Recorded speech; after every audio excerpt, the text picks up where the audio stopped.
And again, that's true if you've never seen your biological parents. It appears to be unaffected by environment. Okay?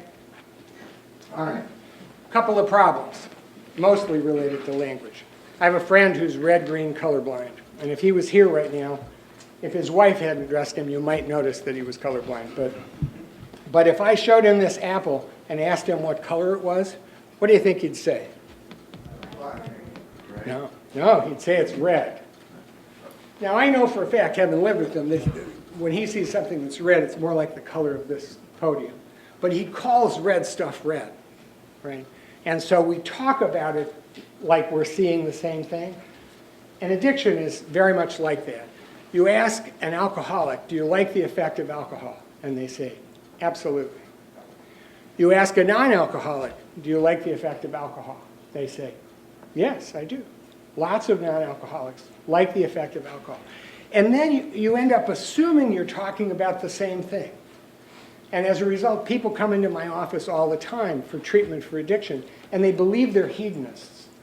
They believe that they just like to party more than it. They say it. They say, I just like to get high more than other people. And they believe that, but it isn't true. And in fact, the mechanism of what's happening in an addicted brain and the mechanism of what's happening in a normal brain are not the same thing. Got it? It's an important thing for you to watch. We just added a little bit to your toolbox.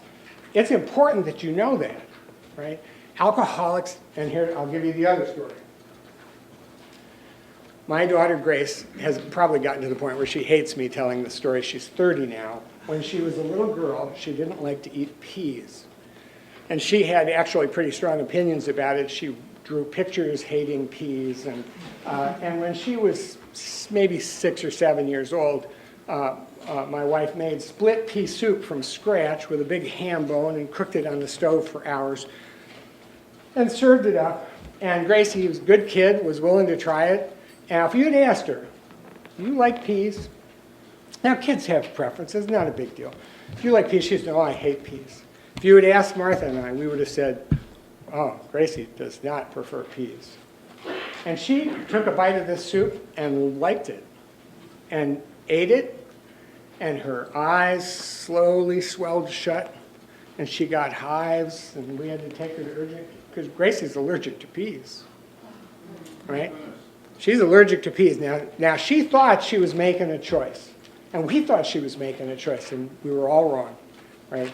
And Gracie had some mechanism in her mouth as a result of this allergy that she was unable at her age to interpret. Maybe if she was older, she would have. And it just said, stop right now. And somehow making it into a soup